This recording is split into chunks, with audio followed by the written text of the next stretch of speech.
Happy New Year and welcome back to the Pursue Your Spark podcast. I'm Heike Yates, your host. I'm so glad you're here. Whether you've been tuning in for a while or you're brand new, thank you for listening. And if you enjoy the show, it would mean the world to me if you leave a quick review. It helps other amazing women like you discover these conversations. Now let's talk about the obvious. It's January, the season of weight loss challenges, cutting carbs, and all the pressure to do more, eat less, and somehow fix ourselves. But what if you didn't need another diet at all? My guest today, Dr. Anna Pleet, is here to share an approach to health and longevity that's completely different. And it just might be the most misunderstood wellness strategy out there. We're talking about what really works in midlife and why the answers are often simpler, more joyful, and more sustainable than you've been led to believe. So don't go anywhere. This conversation might just change the way you show up for yourself this year. This is the show for midlife women who want to stop second guessing and start feeling strong, focused, and fully themselves. I am Heike Yates, a midlife fitness expert and mindset coach. On the Pursue Your Spark podcast, I share simple, no fluff strategies for movement, mindset, and nutrition so that you can stop spinning your wheels and start showing up with strength and confidence. Because thriving in midlife doesn't start with perfection. It starts with one bold step. Strong, confident, fully you. That's how we do midlife. Today, I would love to introduce you guys to Anna Pleet, and we're talking in depth about the Mediterranean diet, the ins and outs, the what to do, what it is, and how you can live healthier and apply it to your healthy living as well. So welcome to the show, Anna. Thank you so much for having me, Heike. This is such a pleasure of mine. Oh, this is awesome. We just discovered before we hopped on air that Anna studied in Germany as well, which we'll dive into a little bit later. As you guys know, I'm from Germany as well. So this was like revisiting our roots. Which is fantastic. It's such a cool part of the world, honestly. It is. So, Anna, you mentioned something that really stuck with me just recently, that we are facing a retirement and a healthcare crisis, and it's more important than ever to take charge of our health, especially in midlife. What do you think we need to understand about that, and how can we start protecting our health now? This is such a good question, and I'm glad that we're actually starting our conversation off with this because it sort of sets we're laying the foundation here for all of the work that I do that I'm excited to share with your audience. So it's no surprise that we're right at this cusp of when all of our baby boomer population is entering or maybe have already entered retirement. Now, what's great about that is there's so many people, probably a lot of your listeners, who are starting to enjoy retirement and they have reaped the benefits of, let's say, a more modern healthcare system, and it's supporting a lot of people doing better and better in older age. At the same time, depending on what country people live in, so I can, of course, speak to the US, but Italy and Germany are definitely places that are experiencing this too, most European nations. There are only so many resources available from, let's say, a healthcare system standpoint or a government standpoint to support everyone to thrive until their oldest age or their latest years.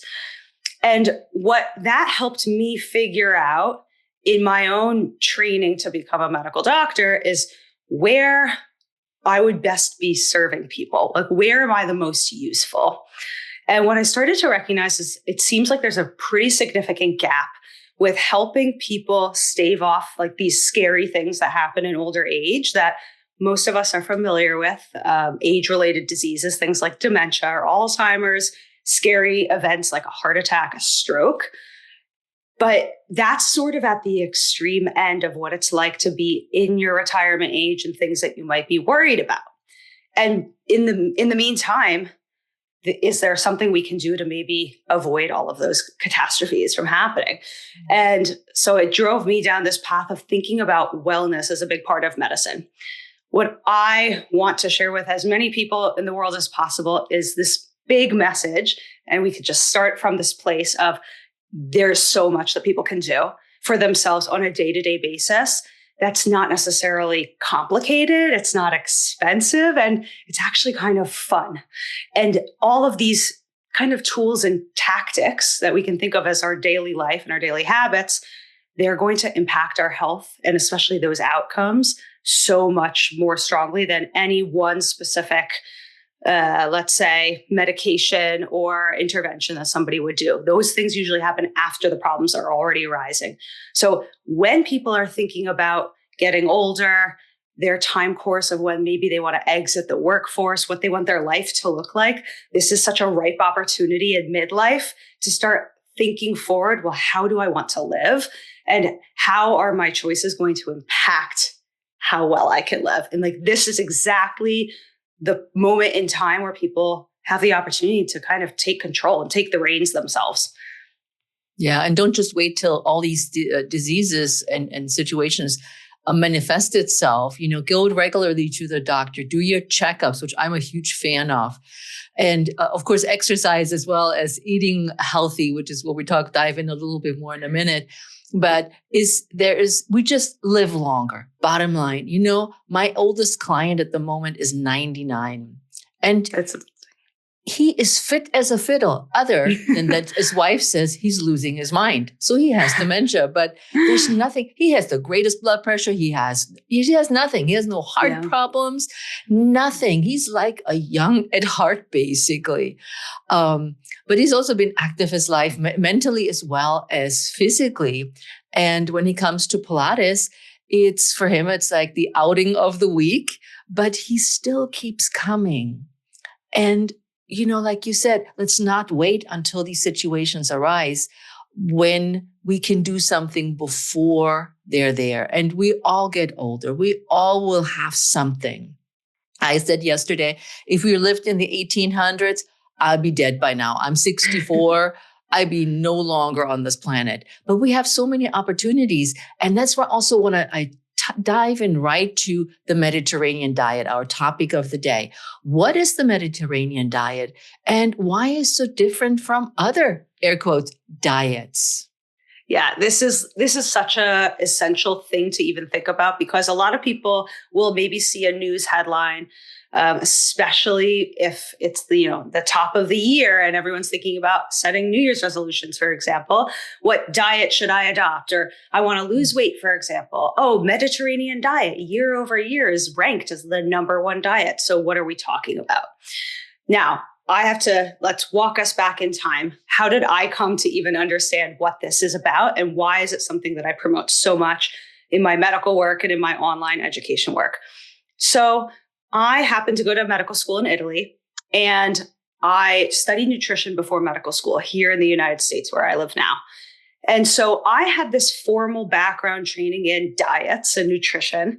And I always learned in like the textbooks, and we learn about, there's all these major research studies that have been done on the Mediterranean diet. And so what I had formally been taught was, okay, it's a diet that's rich in olive oil, nuts and seeds, lots of fish and vegetables.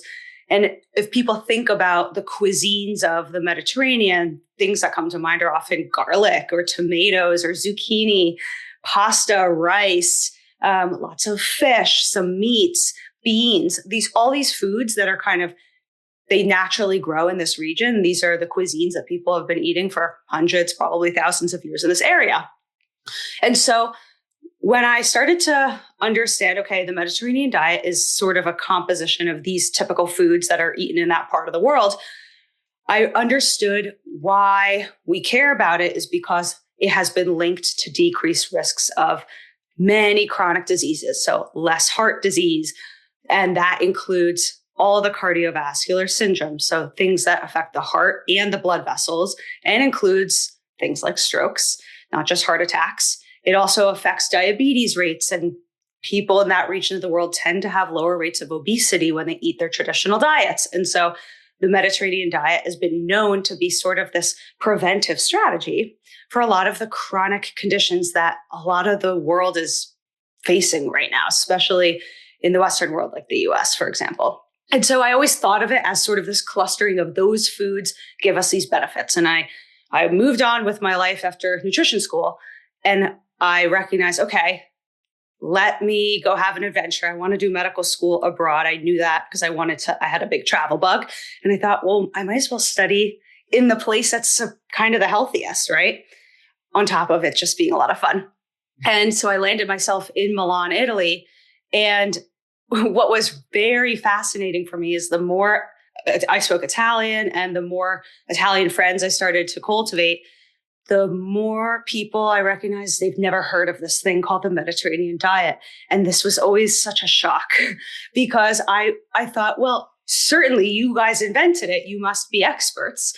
But on the day-to-day basis, people from Spain and southern France and Italy are not, they don't know this as a term or as like a formalized concept.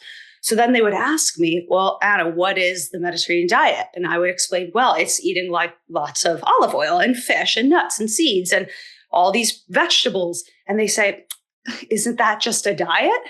Like it didn't make any sense to them. And I thought this was hilarious, but it drove me to a point of like great insight, which was that the crux of the Mediterranean diet, it was not a clustering of certain foods of eat this, not that. It was so much more a lifestyle. And that's when I started going back and looking at the research studies and going back and like reading the textbook definitions of these things of wait a minute, where did Mediterranean diet as a term even come into place? And there was a lot of research done in this, like the middle of the 20th century. So the 1950s, 60s, 70s. And all of these studies were done from a population level. And that's where they started to observe in the real world, not in a clinical trial or in a controlled environment, but out in the real world, people happen to live longer in certain places, and they happen to have lower rates of chronic disease. And some of those hotspots include the Mediterranean region. Now people are familiar with this idea of the blue zones, which does include Sardinia as like one of those places. But to be honest, the phenomenon of the lower rates of chronic disease is not just true of Sardinia, it's true of anybody eating the traditional diets in this whole region. And so I had this big aha moment and I thought, okay, the Mediterranean diet, it's actually not a diet.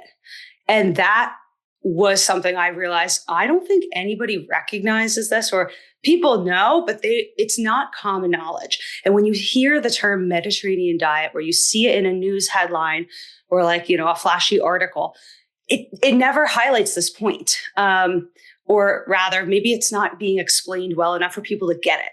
And so I sort of made it my mission. I thought, I feel like I figured something out that is, for me, revolutionary. And I know this is going to help a lot of people. It's the way we go about our day-to-day life, the way we approach eating, and then making sure we're also choosing the right foods. It's not an eat this, not that approach at all. So I came to understand it as like, it's sort of misnamed. It really isn't a diet at all. It's the Mediterranean lifestyle. And so sometimes people refer to it as the Mediterranean way of eating or the Mediterranean way of living.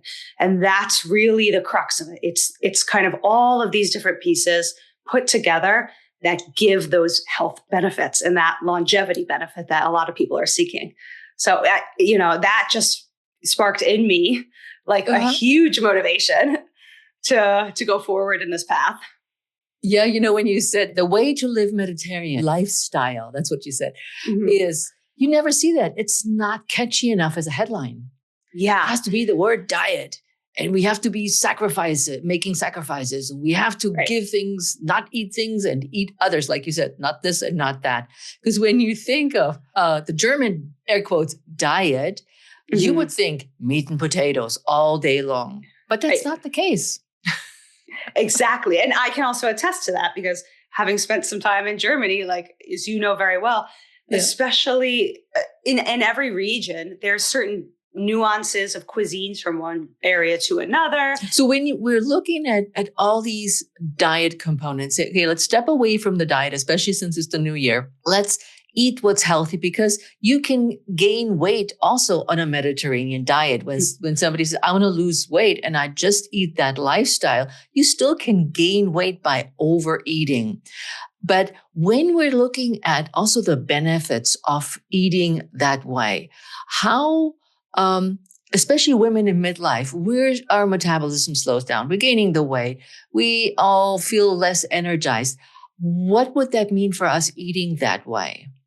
That's a great, great question. So you can think of it as far as different like approaches to eat and go, the Mediterranean diet in a traditional way technically falls into a higher fat included diet. So, very famously, it includes olive oil and plenty of it. And typically traditional cooking in that part of the world is not necessarily so precise. Like, sure, there are baking recipes for cakes, but you don't measure everything. And so just based off of the foods you choose, olives, olive oil, like sometimes there's avocado, but lots of nuts, lots of seeds. These things are rich in fats. Now, that being said, what's very interesting and what people should understand is that not all fats are created equal. And that might be a familiar concept to a lot of folks. So it just so happens to be, and of course, the science kind of came later. People have been eating this way for centuries. Certain fats affect our metabolism in different ways.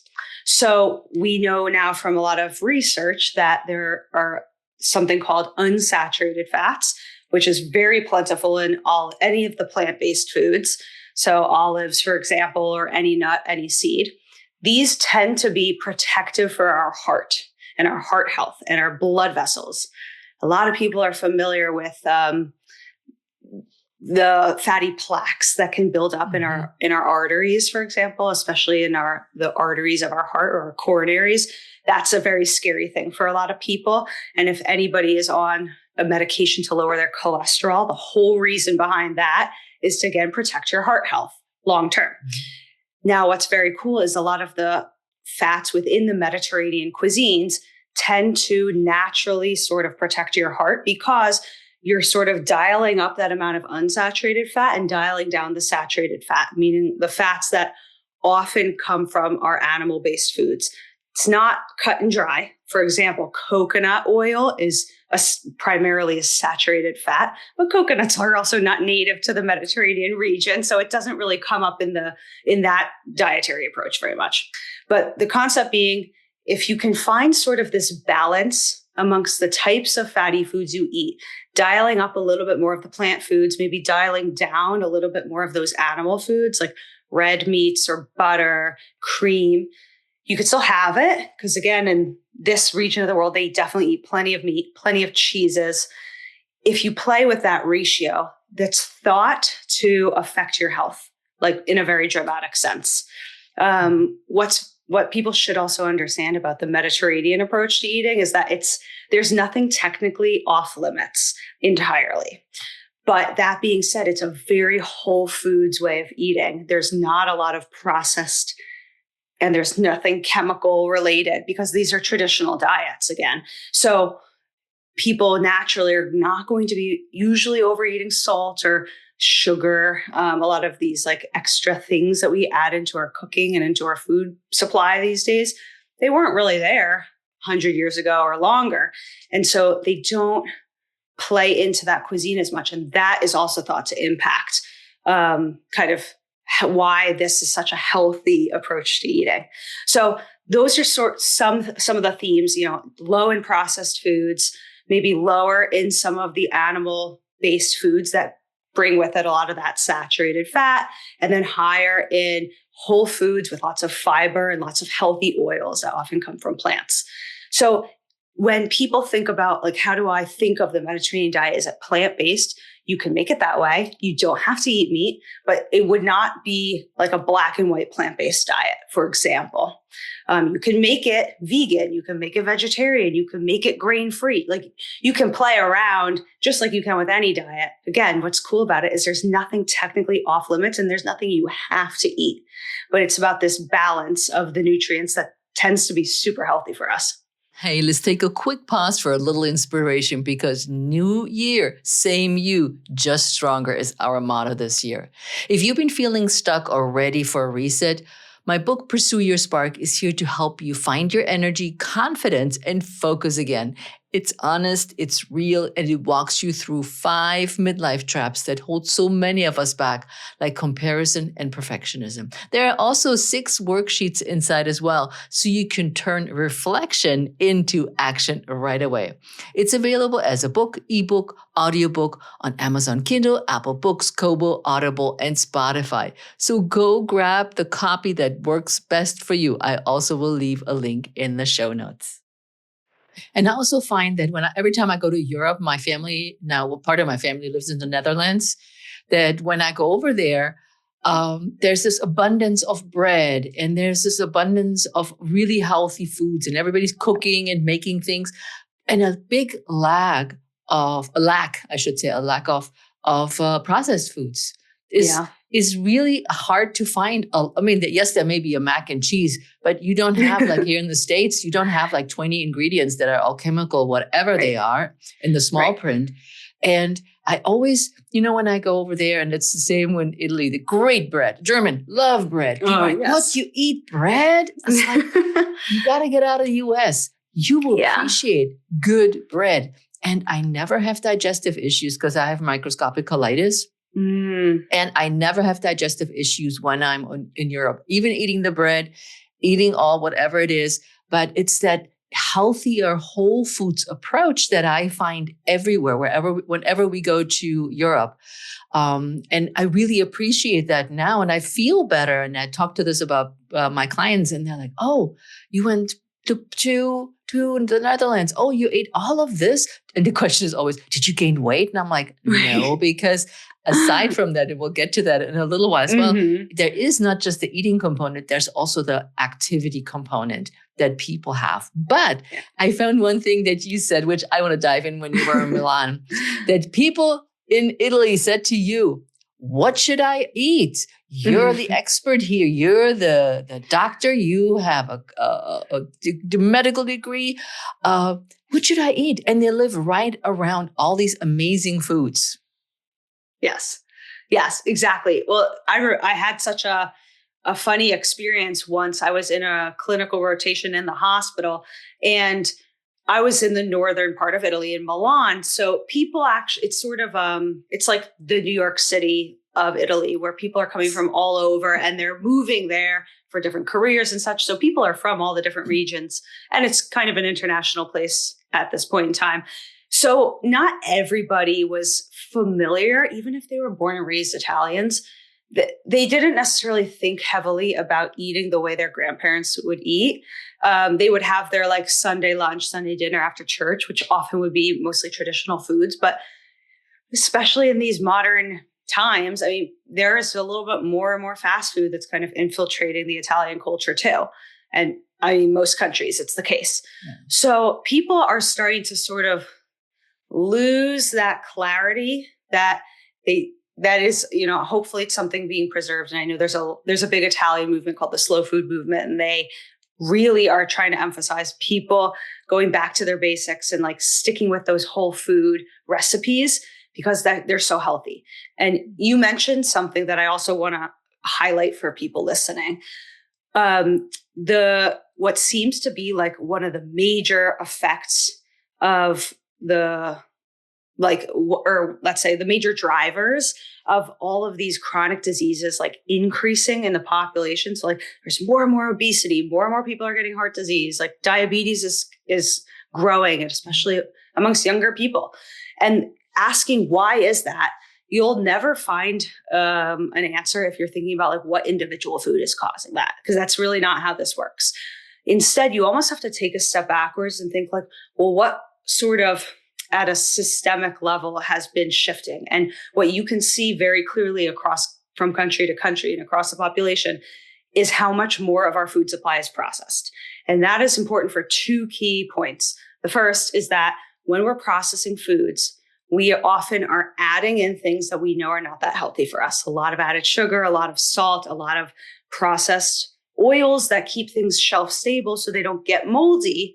And it changes the food in a very significant way. At the same time, that processing, the second part is that you end up removing a lot of the nutrition, unfortunately. So especially with products that contain any flour. So think of your cakes, your biscuits, your pretzels, your breads. They are removing fiber from that carbohydrate, from that grain that was initially intact when it was whole grain.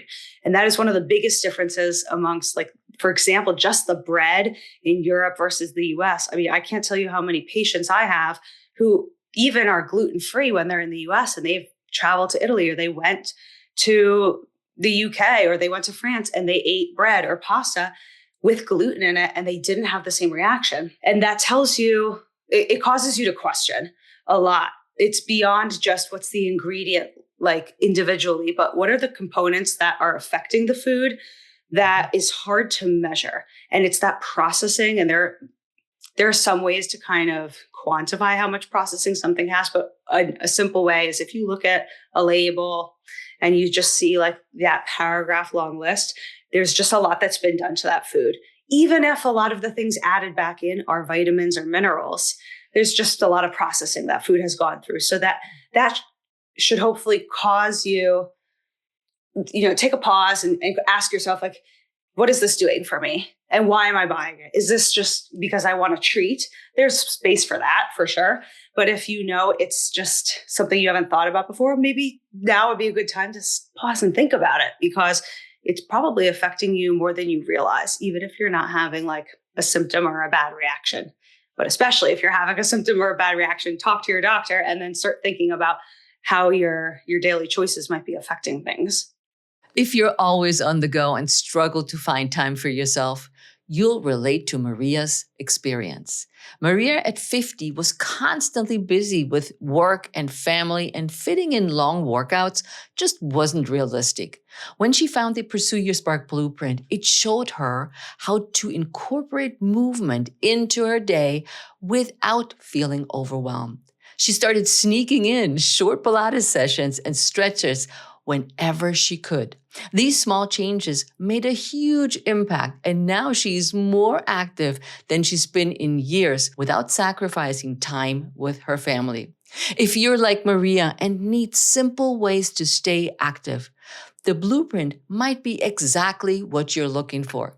Check it out with the link in the show notes. Yeah, also when I think you made a good point there, even though they're adding things back in, it just drives me crazy. There's like this long list of what we took away and all the stuff that we added that we don't even know what it is. We have to Google that. And then they say, but we added vitamin D, but we added vitamin E and whatever else. And as a marketing trick to make you buy this and ignore that fine print on the side, because after all, they added something, it must be good for you. Yeah. I mean, to be honest, I don't really know what the most recent laws are around this. And of course, different countries around the world probably have different regulations. Some of the adding back in is actually required for them to put certain labels on food. So for example, for somebody to call something like a good source of iron, there needs to be enough milligrams or a percent daily value of iron in that product for them to even make that claim. And I think this is going way back to when I was in nutrition school. For certain government programs like the Women, Infants, Children, or the WIC program, for certain foods to be covered, they needed to meet certain basic nutrient needs that those populations have, like during pregnancy, during breastfeeding, during infancy. And so a trick that manufacturers can do is if they add stuff back in that maybe was lost or degraded a little bit during the processing, it allows them to sort of meet certain criteria of saying, okay, well, now this food qualifies for meeting these needs. That being said, it's still important that this is like a whole other side of the conversation, but food access, like people having enough access to healthy foods is its own issue. And so sometimes people live in what we call food deserts, where they don't have grocery stores that carry a lot of these whole foods, especially fresh foods. Mm-hmm. And so at least we have some of those nutrients being added back into, for example, breakfast cereal or breads. But if you're somebody who has a little bit of flexibility, maybe in your budget or where you can grocery shop, it's just something to think about. Of the more processing something has, the more it's going to also affect its nutrient quality for our body. And There's lots that can be said about that, but just keep it in mind. That's what I want people to tell. What it takes me to is because people think a Mediterranean lifestyle has to be expensive, but that's not the case. Going away from the food deserts, because we all know that can be very tricky. But if somebody right now says, I really want to start this, but I don't have a lot of money, how do I get started with a Mediterranean lifestyle? I want to call it lifestyle. And how can I make it so it doesn't cost me a fortune? Yeah, this is such an important point because, especially if people are entering retirement, they might have a fixed income and they have to budget out. So I'm glad you brought this up, Heike. So what people can think about is that traditionally speaking, the Mediterranean diet and the cuisines come from the populations that were traditionally or like historically somewhat poor. There are a lot of farmers that were eating this way. So it's a lot of living off the land of beans and rice and just vegetables, with sometimes having fish and meat. So you don't have to eat fancy foods to get the health benefits. As long as you're eating whole foods, and some of these things, they can be bought as, let's say, dried goods in bulk form. So think about like beans. Yes, it does take a little bit more work to buy the dried beans and then you have to soak them, but it also saves a lot of money than necessarily buying canned. But sometimes canned can be very cost effective for people. So I always encourage, if your digestive system allows it and your health allows it otherwise, thinking about the ways you can incorporate like plant-based proteins, because there's a lot of health benefit that comes from those foods. And they tend to cost less than meat or eggs or dairy. But that being said, this is a very simple way of eating in general. There's no fancy recipes that you have to make in order to eat Mediterranean. It's often more simple than the way we traditionally cook in the US. So for example, one of my favorite dishes that I enjoyed cooking in Italy that most of my friends would make was a simple pasta with pesto, or pasta with just tomato sauce, a little bit of olive oil, cracked salt and pepper, like passato pomodoro, the tomato sauce on top. Like you don't need anything else. It doesn't have to be all this cheese and all this meat and all these extra things. Simple is good. And on average, Italian recipes are extremely simple. There are a few ingredients at a time. And so what people can think about is, how do I simplify down this meal and just enjoy the ingredients for what they are? I don't have to have 6 different components on my plate. I can just have 2. So for example, I can just cook some zucchini or some broccoli or broccolini, and then I can just have a piece of fish that is drizzled with a slice of lemon, olive oil, and salt. And like that can be it. So it can be very cost effective if you allow yourself to just simplify down what you're eating and think about buying and incorporating a lot of these dried goods that are the whole grain or the whole bean or legume form. So lentils, all of these things. It does not need to be expensive at all. And often it's actually even cheaper than a lot of our American recipes. Mm-hmm. And I like the idea of simplicity, because that's how I think nutrition and our lifestyle strategies, to keep it simple.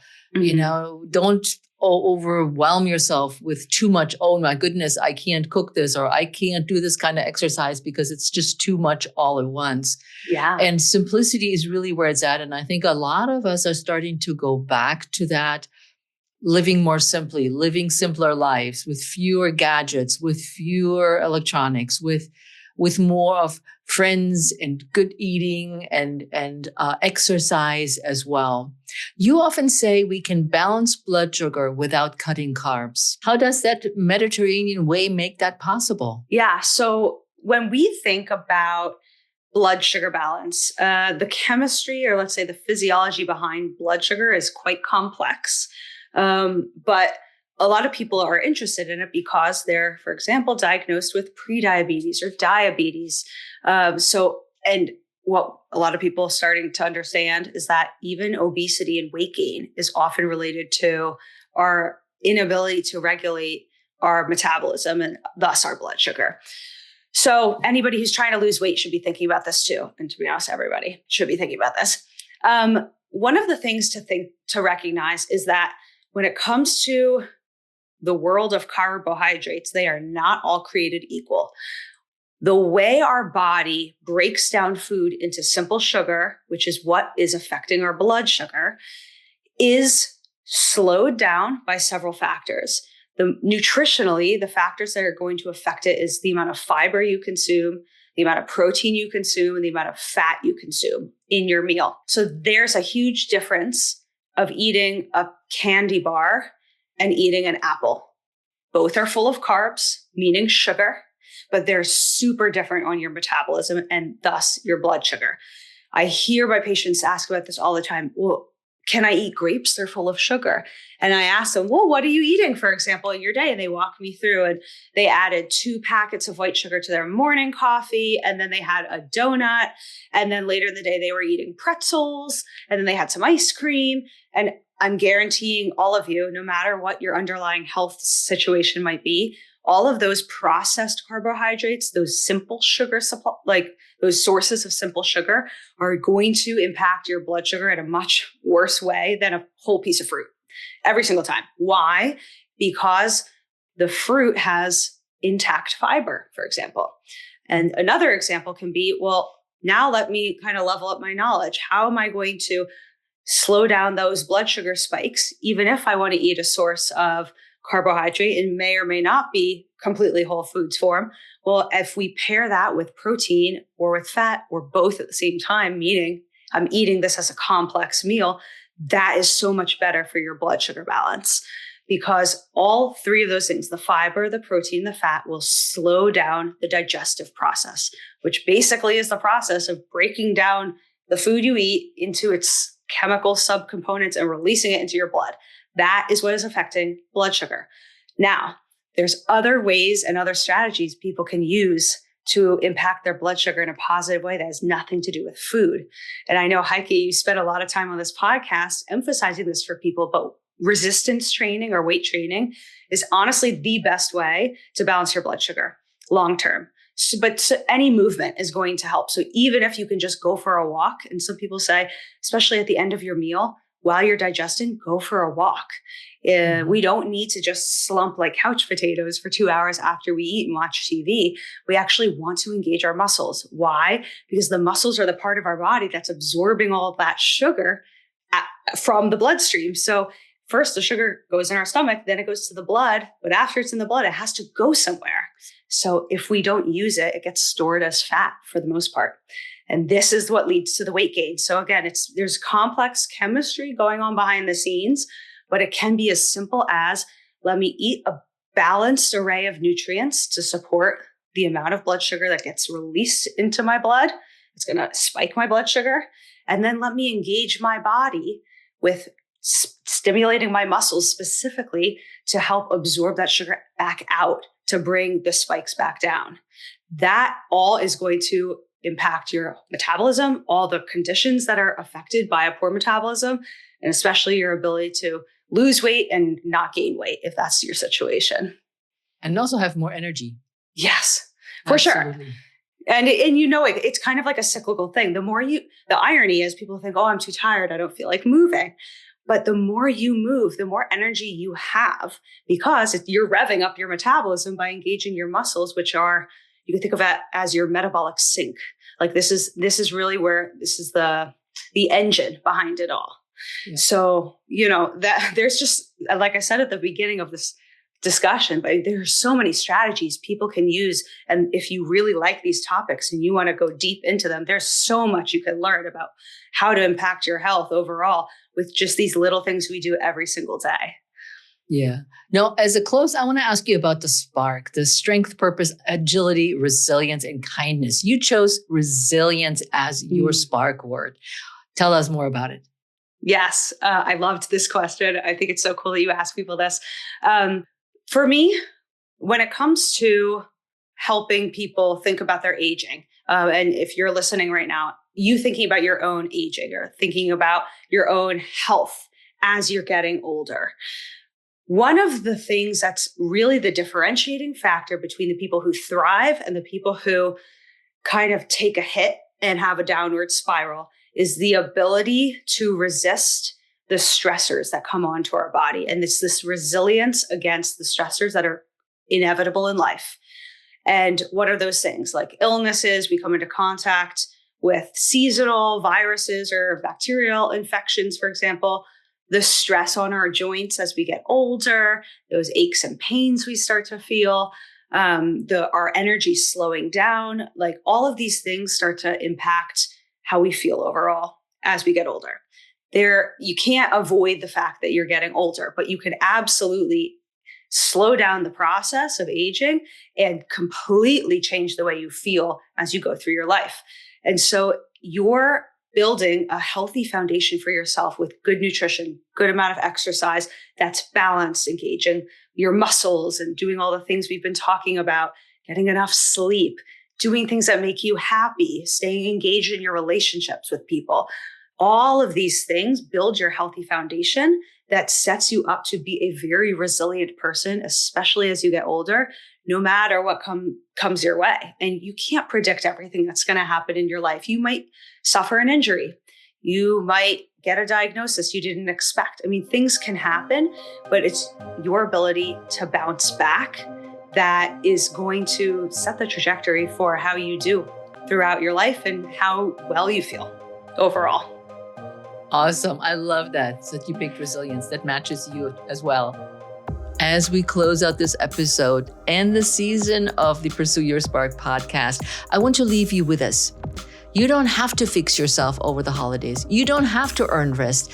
You don't have to start over on January 1st. You get to simply begin again with more understanding, more compassion, and better rules for your body in this season of life. Next time, we're talking about a fresh start with food that actually supports your New Year's goals without dieting, resetting, or restricting.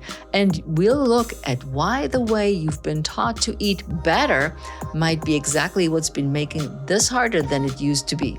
If you want 2026 to feel sustainable instead of successful, don't miss out on this. I'll see you in the new year.